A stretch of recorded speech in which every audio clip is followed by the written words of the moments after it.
So I wanted to show you a few hand reflexology charts, because there's so many charts out there, and so there are so many charts and so many differences. Yes, there are certain similarities, but some of them to me make really no sense at all. Now, this one here, it's just, for me, it is just way too busy. Now, the reason I'm pointing this out to you is because, you know, on one chart, let's say you're trying to help someone with their, well, look at the top of the middle finger on this one. So that relates to the brain, the index finger and the top of the middle finger. So that relates to the brain, right? So, all right, so we look at that one, and we think, okay, I need to stimulate the brain for, let's say, Parkinson's disease. We're doing something, we want to try and really help the person do specific spots. Now, look at this. Here's another one that I found on the internet. The top of the middle finger there, well, let's have a look at it. The top of the finger there relates to the liver and facial organs. It's got nothing to do with the brain. So, and look, the top of the little finger there is related to kidney and circulatory systems. So it is completely different to the last one, which were, the top of the fingers were brain and also sinuses. Now look at this chart here. So this chart has, well, the top of the little finger is feet and foot and kidneys. It's head and spleen up there.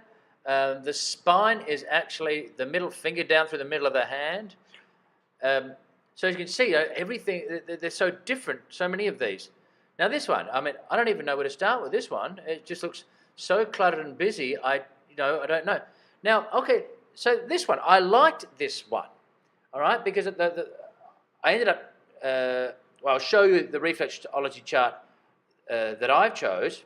Oh, now, by the way, another one of the, before I start on this one, you see you've got the front of the hands and the back of the hands. Now, you can go into Google Images and have a look, and so many of them don't address the back of the hand. So if we're working on a certain zone therapy here, which is where reflexology came from, with zone therapy, cutting sort of slices through the hands and the feet, going through the body, and that's where they think the reflex zones are, then you've got to address the back of the hand. So, okay, so they're addressing the back of the hand here. And I liked the simplicity of it. I thought it was clear. It's not too cluttered like many of them are. It makes good sense as to what the location of them generally are. Except we have, Houston, we have a problem. Now, you'll see all of the organs, parts of the body, etc., down there in the key down below, all numbered, very nicely done. Too many, in my opinion. You know, when you're working on a hand so small, I don't think it's anywhere near necessary to have so many things, but that's by the by. Even if they did do a great job on that, it's clear and the graphics are clear, etc., etc. But one problem, have you worked out what the problem is? Go through the numbers with the organs down below there, and then try to find some of them on the hands. That's right. They've missed out. I can't see any in the 20s. Right? I see the down below, 20, 21, 22. Well, that's great. But unless I'm going mad, which I don't think I am, I don't see them. In other words, they've written them down below, but where is coccyx, 25, 26? Do you see any at all in the 20s on there? I don't see anything. So therein lies a fairly large problem. Okay, so the point of this is, if you're going to really get down to the nitty-gritty of it and you want to try and, treat people, as I said in my foot reflexology course, because of all of these differing charts, you've got to make a choice, yes. And I tried to make the most logical choice of working on zone therapy. But the point is,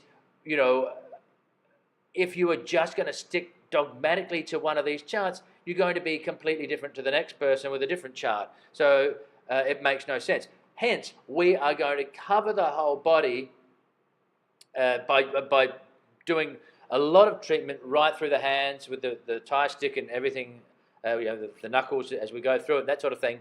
But we're not going to limit ourselves to. We will treat certain areas. Now there are agreements on the majority of sort of Western reflexology charts that we will use, which goes, as I said to you before, it goes along with the zones therapy, and so everything, it makes more logical sense. Okay, so let's have a look at the ones we're going to be using. All right, so you see they are similar in the fact that they're very clear, and I really like this. Not too busy, make good sense, and very easy to read and decipher. So for this, I really, really like these, and this is why we're going to use these when we're doing treatment. And as I say, the placement, according to zone therapy, is very good. And of course, they do both the front, as you can see here, the palmar aspect here, palmar left, palmar right. So there's your palms. You can see here, they're nicely color codes, very easy to look at, very easy to work on, and as I say, it makes great sense. Oh, and the other thing is they look at the back of the hand. So you'll see here, as I said to you before, so many just have the palmar aspect of the hand. They don't show the back of the hand, which doesn't make any sense when you're working with zone therapy. So again, you can see here, it's very, very clear. And so the dorsal aspect, the back of the hand, you can see here, it makes good sense. And I really, really like these. So we're going to work on these, and yeah, because it makes it more. Once we start looking more clinically as to trying to treat someone for a specific problem, then we're going to have to work from a certain model, and these to me make way more sense than so many that I've seen. So that's why we're going to do this, and that's why I've got this lecture for you.